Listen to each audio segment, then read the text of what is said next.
Hello, LinkedIn Live, and welcome my friend Mario. So, guys, we're going to be talking about something that's really close to my heart on two ways. One, we're going to talk about AI, which anybody that knows me knows I cannot shut up about AI. And number two, we're going to talk about one of my favorite sectors in business, which is nonprofit. So, with us is Mario. Mario is the co founder of Impact Circle. He's going to tell us exactly about what Impact Circle is. Mario, you're a great guy, a friend of mine. You've done two exits. You now help nonprofits kind of work more like startups and real businesses, which I love. And we are friends. You're also a fellow Colombian, like my better half, and you're coming to us from Bogota. So, welcome, Mario Hernandez. Please share with us a little bit about yourself and Impact Circle. Thank you, Zev. It's a pleasure to be here. I was really looking forward to this. So always good to chat with a good friend of mine and someone who's as passionate as I am in the nonprofit sector, AI, and so forth. So I'm loving this conversation. Joining you from Bogota. A little bit about myself. I've been a social impact entrepreneur for as long as I can remember, 17 years plus. Fortunately, had two exits. So two businesses, one that was enterprise mobility and IoT solutions in Latin America.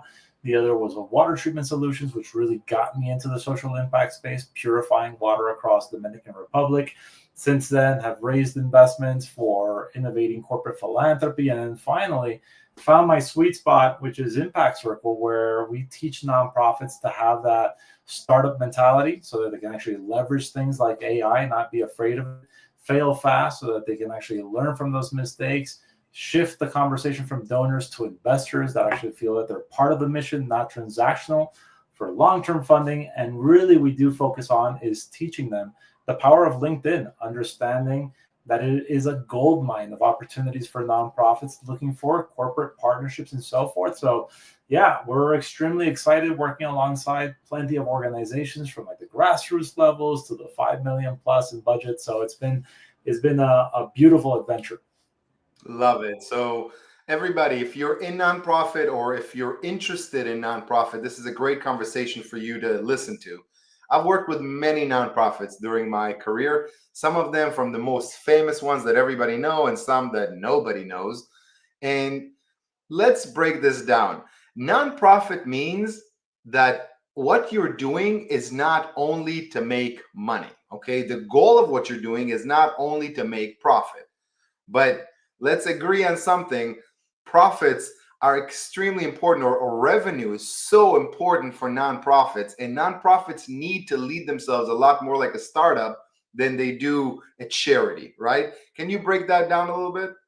Oh, absolutely. So I've been a big believer, and I love that you mentioned this, that unfortunately the vocabulary in the sector has done it a major disservice. Like just the word nonprofit should change. It should be social profits or something that really transmits the fact that it's not paying dividends, but you are generating revenue. You're generating those profits to be able to amplify the mission. And so ultimately, nonprofits are a business. And to operate one doesn't taint the mission. It doesn't mean that you're now not providing that level of impact. Instead, you're actually making sure that impact is sustainable, that it's here 10, 20, 50 years down the road, and you're serving the people that you need to serve, the causes that you're here to help them amplify as well. So I love that you bring that up. They have to be proud that they're business owners, and they have to be able to manage themselves as such to have those conversations as well, not only with their donors, not only with corporate partners, but even their own employees to make sure that they're leading this mission in a sustainable format. So absolutely spot on. I love that. So, everybody in nonprofit, it's not shameful to create a lot of revenue that's going to help you grow your mission. And everybody nonprofit, if you utilize yourself, if you use things like a real business does, you actually get a lot of benefits. There's a lot of benefits for nonprofit with advertising. There's a lot of benefits with all kinds of things, and of course tax benefits. But we got to drive nonprofits the same way we drive startups. If not, what's the point? And I actually even think you've got to drive them stronger because there's a mission behind it and there's something really, really crucial. So, how do you help nonprofits kind of change their mind and shift into operating like a startup? Well, we do it in two ways. Really, we one primarily focus on LinkedIn. So it's understanding that There are a lot of nonprofits that don't have the right resources or budgets at the moment, but they can scale their nonprofits to six-figure nonprofits, seven-figure nonprofits, even just through LinkedIn with zero paid ads and making sure that there's a system and a funnel to be able to actually obtain opportunities for corporate partnerships. I don't even like calling it corporate donations or sponsorships in the different tiers of diamond level, etc., because you want them to be there in your corner for 5 years or more. And that way, it's sustainable funding. So that's one area that we focus on very much so, getting away from the vanity metrics and trying to go viral. A lot of the times, nonprofits have focused primarily on Instagram, on X, on Facebook, but the fundraising opportunities that are found on LinkedIn are absolutely massive. So don't focus on going viral. Focus on really niching down to your ideal corporate donors and then doubling down, tripling down on those donors and their networks as well. So that's one area that we teach. And then second, we amplify all of that, or we just catapult the efforts even more so through our platform in the Impact Hub, where we get nonprofits to not only get like resources, trainings, and webinars and so forth, but we allow them to connect to incredible business owners that have been in this world running 8-figure businesses. One's even a 9-figure business owner. So they can just have a conversation, a connection call at no additional cost. The idea is just to get the insights as to how they run their operations. If they're already establishing a partnership themselves, ask the right questions. Just get to know their mentality as to what they're looking for in a partnership, the value-driven approach and so forth. And they get to connect with nonprofit consultants as well, whether it's grant writing, whether it's fundraising, any of those different facets, just so that it's like a board of advisors that were not directly part of their board, but they can count on the support from different individuals as well. Love it. Do you want to share a couple of things that you and I are kind of talking about together and trying to help the nonprofit sector, Mario? Is that something you're comfortable in sharing? Absolutely. So one of the things that I most loved having the conversations with you, Zev, is the fact that you don't shut up about AI, but I personally love that. And I love this conversation myself, but it's like, how is AI shifting the nonprofit sector? And I get extremely passionate about it because I have had a lot of conversations. And one of the webinars, we had 100 plus nonprofits. And when we asked, who's using AI, I'd say about 20% of them, raised their hands. And there was a very low number. And then we said, all right, and what AI tools or what AI tech are you really implementing? And then the majority were just saying ChatGPT. So there was this thought process, right, that AI really is only ChatGPT. We have to dismantle that. We need to educate the sector. And those conversations with you are fantastic. What you're doing, not only through your speeches, keynotes, and so forth, but your platforms as well are allowing nonprofits, which is what I absolutely love in the conversations that we have, is democratizing the sector, right? It's like too many, I'd say 85% of the sector are below $1 million in revenue. And it's only these small players that have significant amount of resources to be able to drive the mission forward. And AI is coming in, I believe, as one of the greatest assets to allow them to operate as if they were a $5 million nonprofit organization and have access to different tools and resources and abilities and effectiveness to increment their own mission forward. And again, sustainable impact. So let's kind of let's call it by its name. Everybody in nonprofits should be using AI. Everybody should be using AI, but there are levels to this. And what you guys, need to understand is basically there is a lot of stuff out there. And as a nonprofit, you get an advantage. You can actually get some things cheaper or even free sometimes to use. But the first level is these off-the-shelf ChatGPT tools. ChatGPT is awesome to brainstorm, but ChatGPT is also there to take your data. So if you're sharing all kinds of things with ChatGPT, understand it's no longer just yours. It's now the world's. So you got to be careful on that. And then there are certain ways that AI can help you generate more leads, more donations, really personalize. If let's say you are working on 10,000 donors, you can really personalize now with AI. You can have a mathematician working with you, a strategist working with you. You need to have a team of AI and you need to have a plan for this.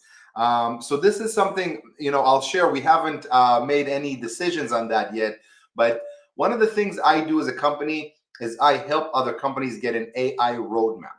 Okay, now clearly, a lot of businesses pay their best money for this because they understand where AI is going. For nonprofits, we actually do an in-kind donation of 66% of the sum of this roadmap of AI. And through Mario, any organization that wants a roadmap, we actually donate back the majority of the ticket back to the nonprofit so they can grow themselves. Let's see if there's a couple of questions here. Can you speak to digital security component for nonprofits going beyond ChatGPT? Thinking a lot of data is sensitive. How do we debunk that? So Remy, I hope I'm not butchering your name. So Remy, I'll start and Mario will get in. If you're using the first level of ChatGPT or any of the things out there, Claude, Gemini, you do not have security of of your components. It's just your data is out there. Now, if you then up level and have some kind of a relationship with one of these organizations, then you can keep it under a loop. But the best thing is to build your own knowledge base, a knowledge base that you yourself control, that is not out there on the web. So I hope that makes sense. And Mario, do you want to add something? I think Remy has a few more questions as well. No, absolutely. What you just mentioned, I mean, building up that knowledge base internally, and then, I mean, you have to be so careful about the ethical concerns, right? Of what you're actually placing in there, what donor information you're going to be placing out there, because that's the quickest way to destroy trust or credibility as an organization as well. So that's something that you have to be very delicate about. And if your organization is not very well versed, seek outside help. Like, seek someone that can actually make sure that you can go through those protocols very effectively as well. Absolutely. And then let's talk about some tools and advantages that nonprofits have. So a lot of these companies have a nonprofit track, meaning something that will make it less expensive for you. What tools AI you use, Mario? So we use quite a few. I mean, we're utilizing from like the top level approach of Gemini, ChatGPT, Claude, and so forth. And then we're actually implementing a lot of AI tools for our lead gen, opportunities, CRMs, donor personalization, and so forth. I mean, we're even developing our own AI tool now for nonprofits called Gively that I know you and I have discussed quite frequently, and we're extremely excited because that's a conversation that I love having. Like, AI is a hot ticket out there, and there's plenty of tools that call themselves AI. They might not really be AI, they kind of surface level. But secondly, even for the sector itself with nonprofits, they're very isolated. So nonprofits don't even feel too confident utilizing them. Like, ChatGPT wasn't born or created for the nonprofit sector, for example, and that's the case with plenty of them as well. And so they don't feel safe. They're not built for the sector. They were just built with a software company's mindset, which made sense, return of investment for their shareholders, et cetera. But they're missing out on the key points, the data points from the philanthropic sector itself, or they're all siloed or isolated. They're not actually working with one another. So that's something that we're out there to solve ourselves. And again, there are some solutions out there that are present, but you have to be careful about it, because you don't want to go in a rabbit hole of just kind of like always brainstorming and not getting any outputs that, again, move the needle forward. Absolutely. So I'll get more into nitty gritty. So for instance, nonprofits, I think it's 75% off Copilot. Okay. So as a nonprofit, you get 75% off Copilot. A company like ours, Viacry, we do evals and we give a roadmap for companies. And our floor level is we charge $25,000 for it. We give $15,000 back to the nonprofit as donation. So instead of paying $25,000, you get to pay less than $10,000 and get a donation back. There's so many ways that you guys can grow. And, let's say instantly segment donor lists. Okay.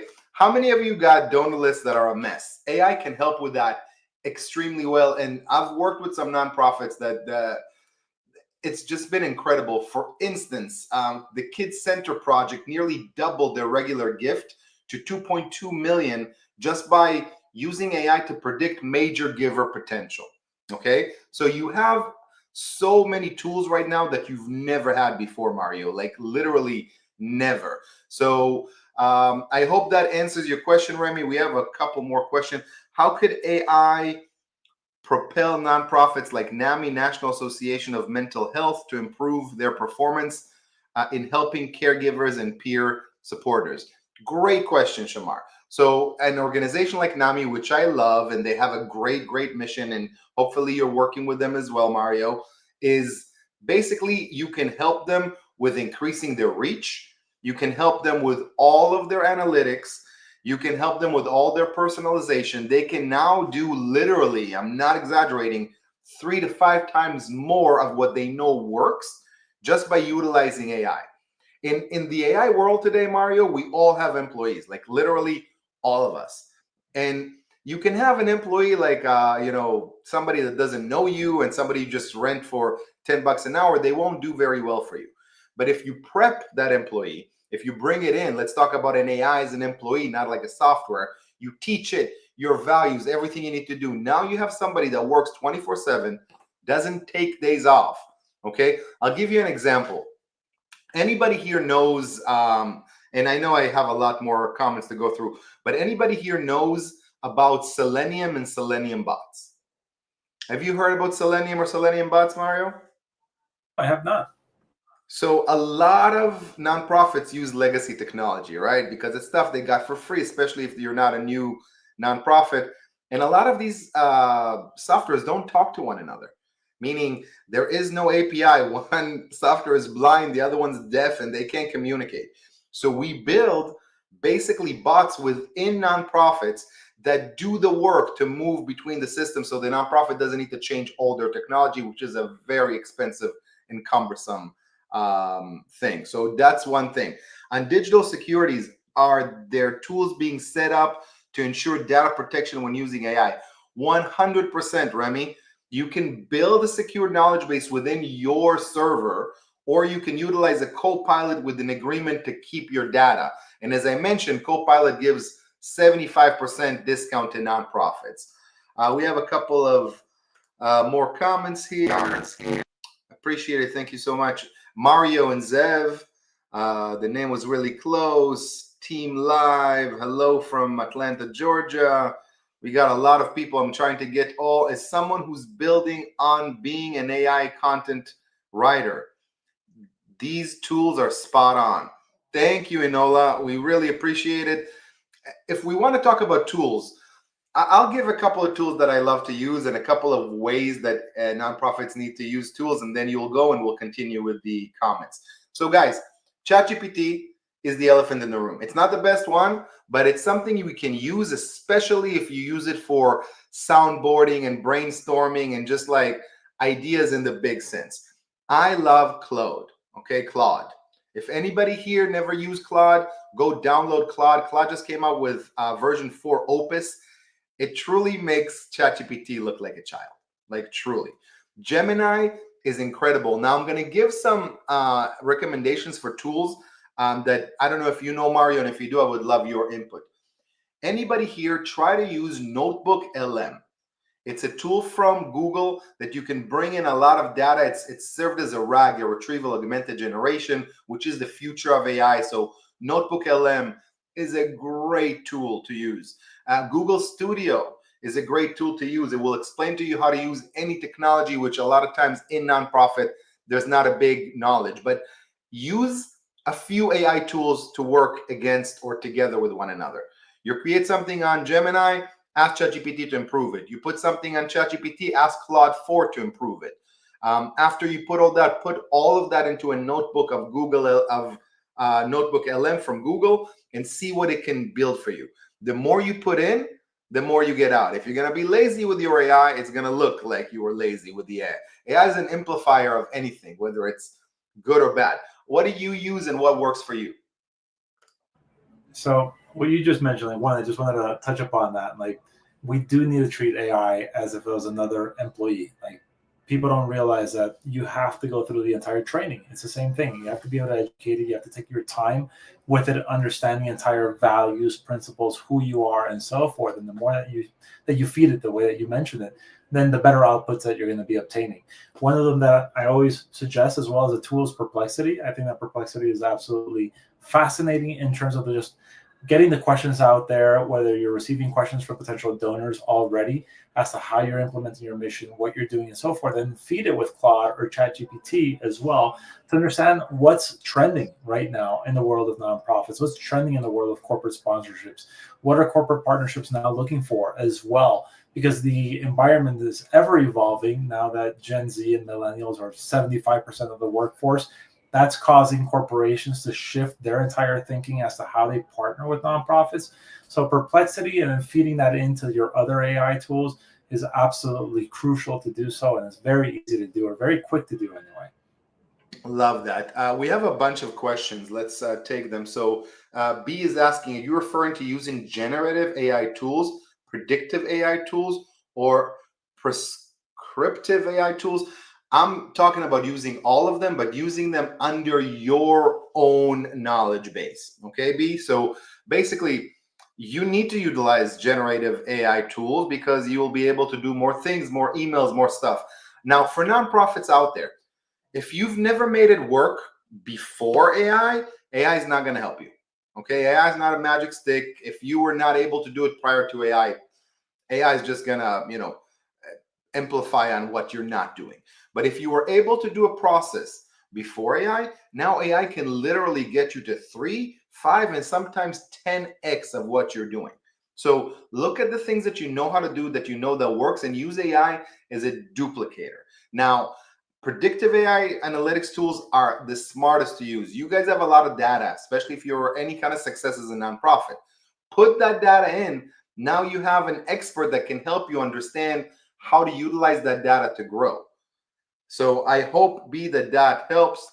We have Remy asking, thanks, Zev and Mario. I appreciate it. Want to start driving more AI for sure. Thank you.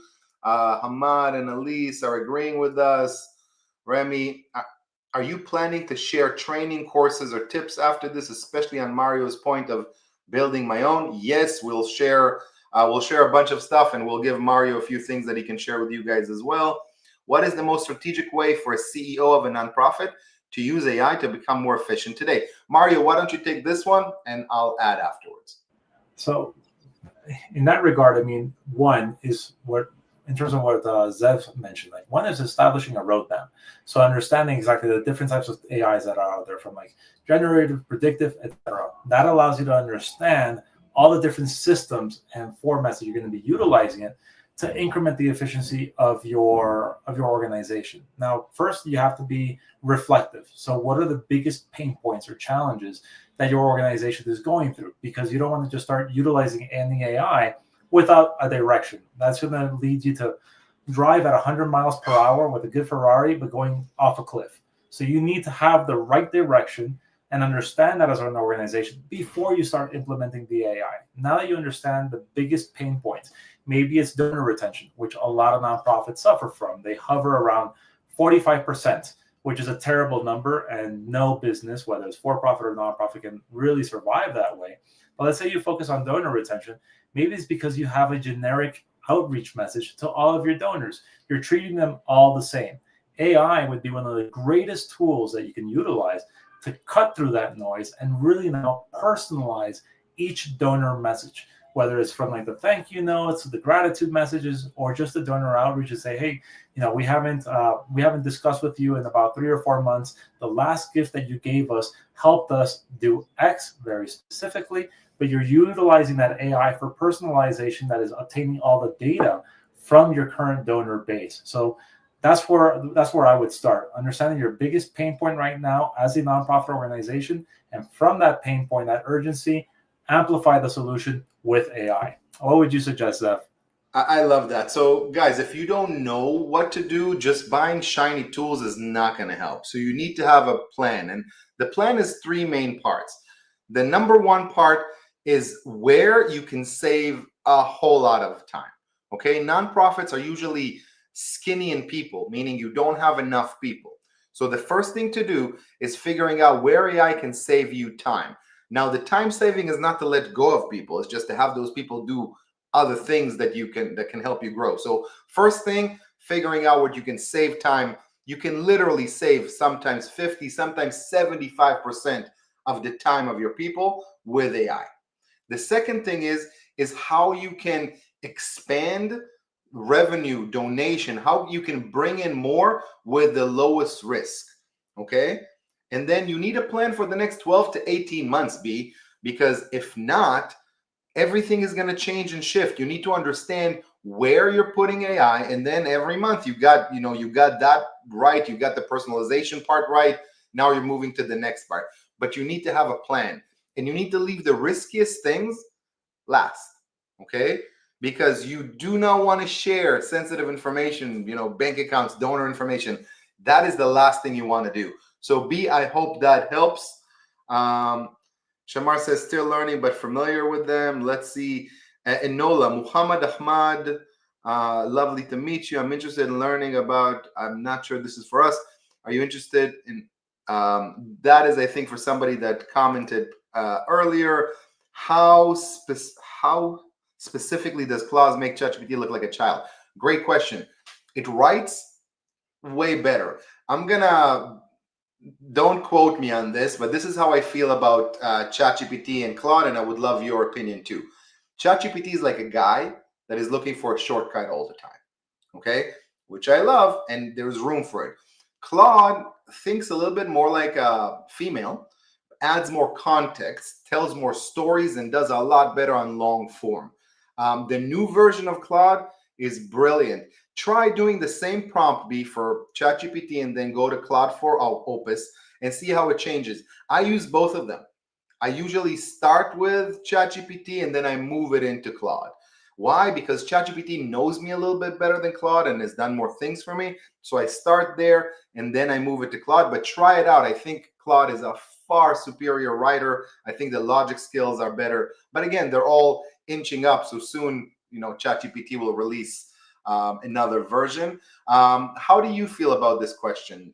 Do you use Claude and ChatGPT, and how do you feel about the difference? So yes, I do a lot of back and forth. So very much ChatGPT in terms of brainstorming and so forth, but then I get Claude to be a lot more specific into the analytics.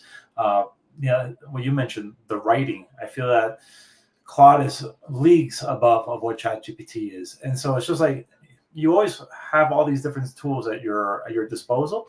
But definitely Claude is the one that's the cleanest, the one that, especially for nonprofits, you need to have that storytelling ability. So ChatGPT won't provide that as well. It won't be as intimate. It won't be as human and so forth. So just utilize it to get a bunch of brainstorming ideas, even write like a few posts or white papers, etc. But then go to Claude and now really refine your voice, the tone, and the image that you're trying to compel as well to your potential donors. We wrote a 9-step prompting guideline. If anybody wants that, comment prompting and we will send you that guide. So anybody that wants that guide, it's not a special for nonprofit, but it's very good for nonprofits. It's a 9-step prompting guide. Takes a lot longer than just putting one sentence and getting a lot of stuff out. But what you guys need to understand that the level of what you get from a LLM, a large language model, is exactly equal to the prompting you do. So you need to do more in the prompting to get more out, if that makes sense. So if anybody wants, just comment prompting and we'll send you the 9-step guide. Let's read this question. How can nonprofit effectively communicate the use of AI to their beneficiaries, donors, in the public in a transparent and trustworthy manner? Great question, Hamad. Mario, I'll give that to you. That's your expertise. Yeah, Hamad, that's absolutely brilliant. One, I think that just communicating the fact that your organization is now utilizing AI is a major added benefit because it's demonstrating your professionalism and the fact that you are aware that you have to be utilizing it. So when your donors and beneficiaries are going to be very proud of the fact that you're utilizing it. Now, secondly, you transmit the trust. So we're utilizing AI with the security protocols of always placing ethics and your donors' data and information as our top priority. So immediately you're just giving them that credibility and that trust of saying your data is protected and we're going to be managing it very efficiently and very effectively. But then communicating the fact that we're utilizing AI to improve our mission, to make sure that our impact is out there on the field in a much more effective fashion, that our operations are lean and that we can save up on administrative tasks and costs, etc. So what you always want is what Zev was touching upon, that one, you are saving time, and time is always translating into money. So that their donors' capabilities or the beneficiaries' donations are now being maximized to the most efficient level, and that you're looking out for their greatest return on the impact into what they're donating to your organization. And with that methodology, you're very spot on to look like the professional organization that you are, but making sure that you're taking on these tools in a very serious fashion. Love it. I want to comment on a couple of things. So people say Perplexity is a really good tool. It also gives you the source of the data. Everybody here needs to understand that every AI hallucinates. What is AI hallucination? If you ask an AI question that it doesn't have all the data, it will invent something. So be very careful, because Claude can tell stories that are not true. Okay, so you got to make sure that it tells your stories and not some, invented stories. I love tools. Every RAG, every retrieval augmented generation tool gives you the source of where it gets it from. If you don't know the source of your data, you're risking. So love that, B. And I want you guys to understand, you need to read what the AI puts out. You need to really make sure that it's yours and it's not a hallucination, because so many tools hallucinate. And then I'm going to talk to you about a pet peeve of mine. Everybody uses AI today, okay? And before ChatGPT came to fruition, I used to see M dashes, those long dashes, once every blue moon in a book, okay? Today, everybody that uses ChatGPT gets like 5 M dashes on every paragraph. If that's not how you write, correct that, because that makes everybody clearly see that you use ChatGPT and barely even read what you did. Okay, so make sure that you put your own special sauce on it. We have a couple of questions. If I may add, sorry to that, Yes, Zev. please. I absolutely love that you mentioned that, because we teach a lot of LinkedIn to nonprofits, because again, it is a major gold mine of opportunities out there. Now, what we're also teaching, and we provide prompts on basically making sure that you have 90 days worth of content, because content is like the very start of where you begin the foundation of the pyramid, to say, okay, we have credibility, we have reputation, we're here and we're active and we're looking for partnerships. Now that content needs to be reviewed, is what you just mentioned. If they're always seeing the dashes and they're seeing that it's all written by AI, you're losing your greatest asset, which is what? Trust, and to your humanity. And so in the world, or in the era of AI, nonprofits have to realize that it is there also to amplify your voice. What I mean by that is that it's amplifying your ability to be able to have human-to-human connections and build those relationships. So you're utilizing AI to be very effective, to get your content out there, to be able to get more leads, more opportunities, donor personalization, etc. But that's ultimately taking you to where you want to go, which is having what we're doing right now between Zev and I, a live conversation that can't be replaced by AI. When you reach out to a donor, have the conversation, get on the phone call, send a video, and so forth. That's the humanity that they're looking for. So if you do that as an organization, that's where you're going to start shining incredibly, because the rest are just copy pasting from ChatGPT, and they're losing so much money on the table that can be delivered for their impact and their mission. And I just want to put that out there, because it's extremely important to maintain that humanity in the era of AI. It is, but I'm gonna, I don't see completely like you, because I love that, but I also have an avatar that knows my voice, my liking, and let's just say you're going after a nonprofit that is religious, okay? So you can create a message that every I don't know, Saturday evening will leave a voicemail to your and have a great relaxing Sunday.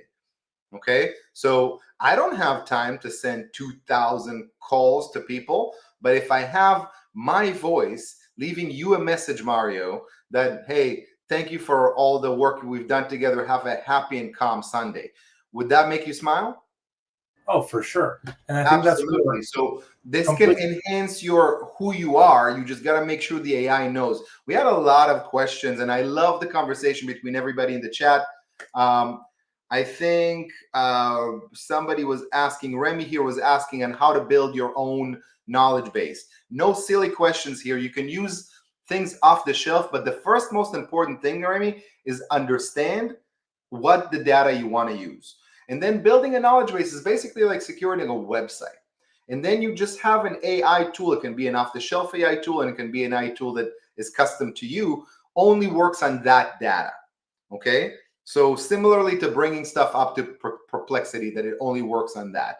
But I really, really love all the conversation we have here. Thank you, Mahmoud, for adding. There's a lot of things that you guys can learn, but I want you to know that as nonprofits, the AI world is offering you a benefit. So all the big companies, ChatGPT, I think Claude, I'm almost sure Gemini, for sure like Salesforce, they all offer free or discounted services for nonprofits. So start investigating which company gives the best benefits to nonprofits. But again, it's not about the tool. It's about actually having a plan, understanding where you want AI to start, where you want it to grow, and bring AI employees into your organization. We're talking about LLMs and prompting. LLMs and prompting are a small part of AI. There are CNN, convolutional neural networks, that can help you. There are agents that can actually go and do things for you. So I want you guys to open your head. It's definitely not just ChatGPT, and it's absolutely not just prompting. So understand that this is a huge world, and you need to grow and learn through it. And you can automate literally 80% of your repetitive stuff. You can automate with AI. Can you give us some examples of how you've helped people automate things with AI in the nonprofit sector, Mario? Yes, for sure. So Zev, one what you mentioned before we dive into it, but yes, the discounts out there, like make sure that whatever your tech stack is, you do a tech audit and dive in, because that's something that we do at the Impact Circle, for example. We have an entire list of all the different tools or softwares that are out there with their significant discounts for the nonprofit sector. Because when we get on board a nonprofit, we do a tech audit and we save $2,000, $5,000 or more just out of the softwares, because they're paying full price for tools that, again, have a nonprofit discount. I can't tell you the amount of times I've worked with nonprofits that are paying Sales Navigator full price.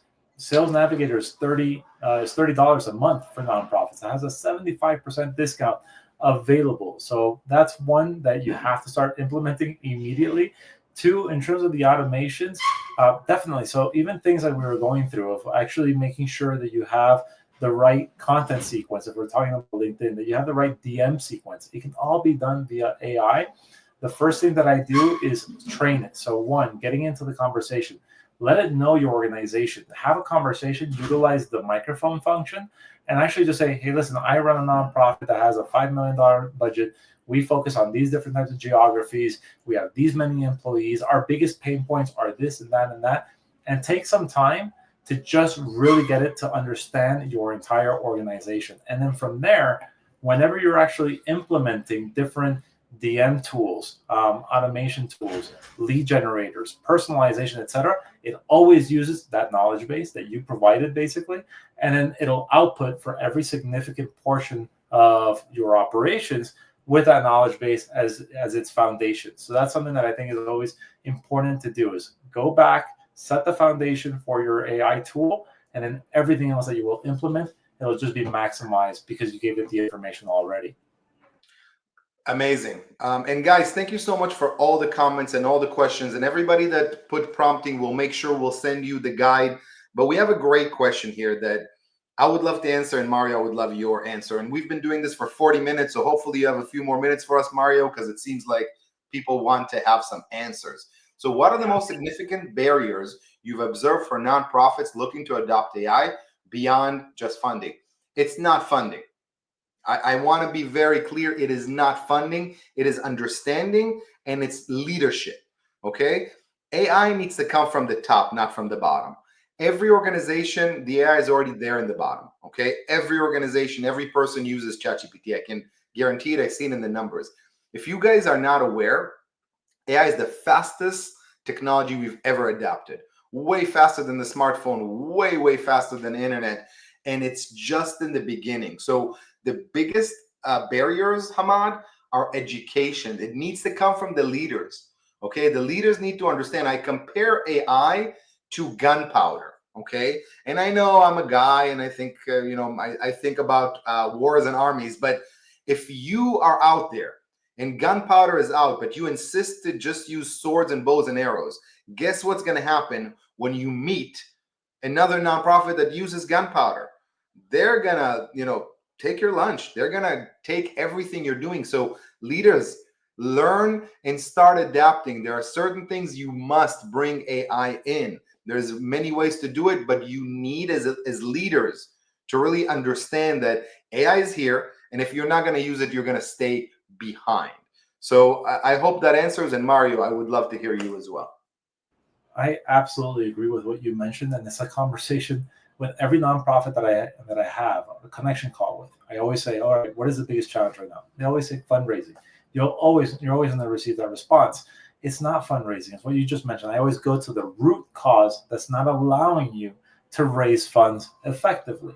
And so it's the same thing with AI. It's not going to be in that format. You have to be able to get it in the leadership portion, like Zev just mentioned, to understand where you're going. It's direction, it's education, understanding what you're really implementing it, why you're implementing it, and if you're just implementing it as a shiny object, or if you already know what you're doing, but you need to amplify those efforts and make them exponential and so forth. So again, reflective processes, and this applies to absolutely everything in your nonprofit. I mean, you can have a CRM that's absolutely disorganized because you're not really implementing it in the right format. This just applies like any other tool. It's another technology, but it's the greatest technology out there that you need to be able to implement with the right mindset, the right foundation before anything else. Or if not, again, you're going to get on that Ferrari that we were discussing and get off the cliff.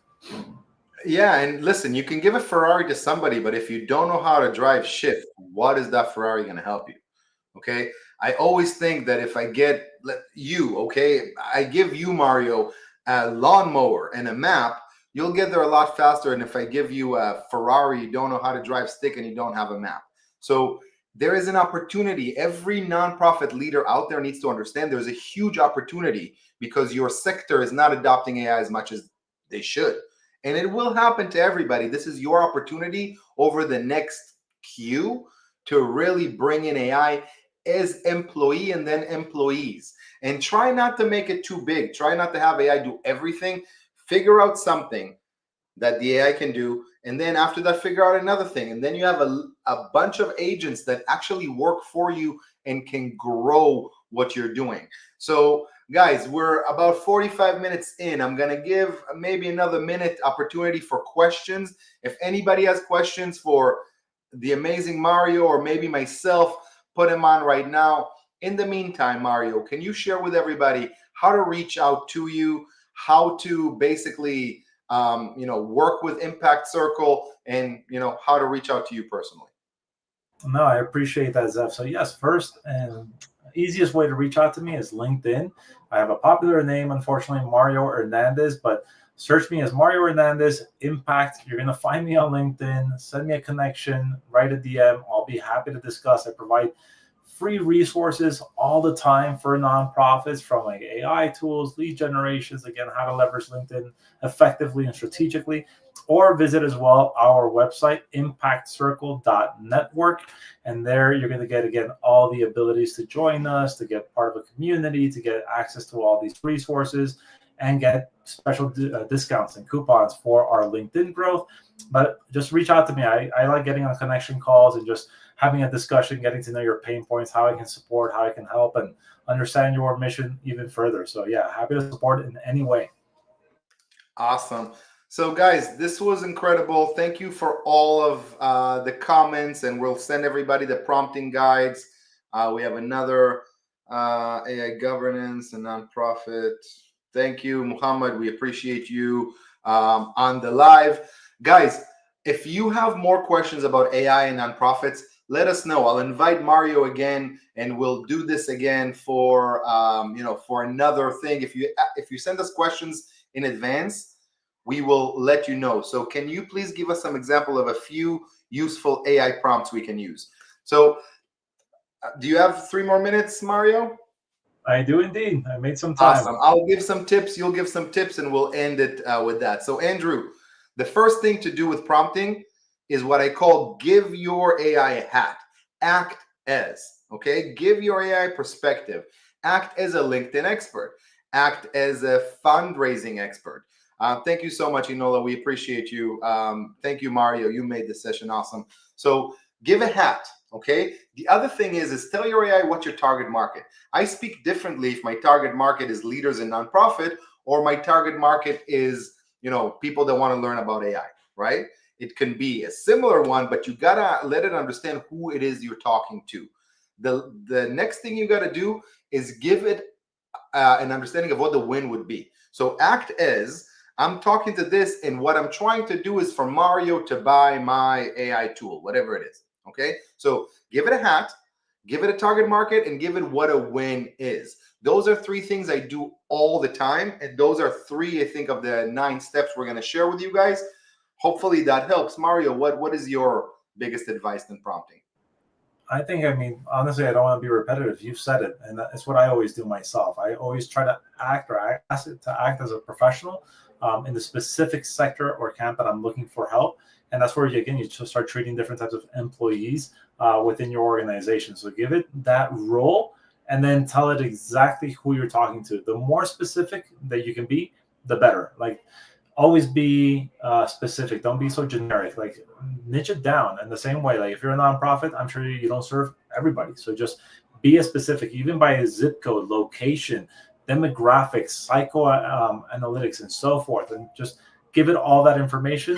And then what Zev mentioned, the results, what you're actually looking to obtain. So you said it perfectly, Zev.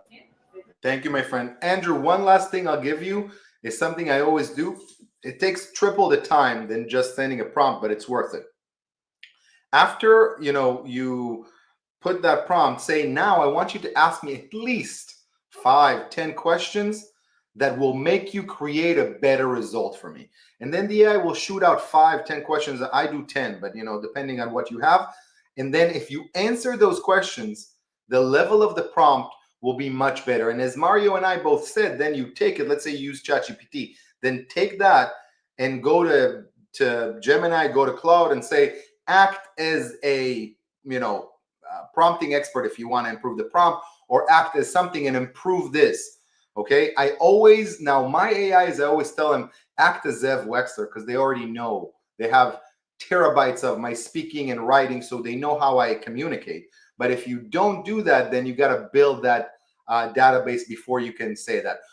I'm hoping this was very useful for everybody. Mario, can you give us your website, and can you let us know, if there's any events that are coming up for Impact Circle before we finish? Absolutely. So now, once again, Zev, thank you so much for having me. Love this conversation. Thank you, everybody, for taking the time out of your day to listen to us. Again, you can find me, Mario Hernandez, on LinkedIn. Website, impactcircle.network. We have a webinar, in fact, tomorrow. If you reach out to me on LinkedIn, I'll send you the details. The webinar is all about utilizing Sales Navigator to be able to obtain corporate funding for your nonprofit. And we're going to be showcasing AI prompts, everything that you can be building out those relationships at scale. So join us tomorrow. That is at 12 p.m. EST. Happy to have you join us. And just follow Zev. I built an incredible friendship with him. Always amazing insights that nonprofits can utilize, naturally for-profits as well. But the nonprofits have to be listening to conversations like this of setting up the right roadmap so you have time, you have money, and you have, again, that credibility and reputation for your organization. And he's got incredible tools as well to be able to deliver that impact at scale. So follow Zev, and I'll be happy to support it in any way that I can for your organization. Absolutely. We got more questions coming, but guys, we don't have time, so we'll try to answer to you all. Mario, you're awesome. We have to do this again. Everybody, thank you for your comments, for your participation. This was one of the most fun lives. Now, if you want Mario to come again, reach out to us and let us know what questions you want to ask Mario. And I promise you, Mario is a good friend. I'll make sure we corner him and we make sure we do this again. Everybody, thank you. Mario, thank you. Nonprofits, AI belongs in your business. LinkedIn belongs in your business, and you need to switch your mind and think more of a startup than, you know, a company that's not supposed to make money. I thank you, everybody. Thank you, Mario. Everybody follow Mario. He's amazing. And then look at what Mario does on LinkedIn. It's an inspiration. Bye, everybody. Bye. Thank you.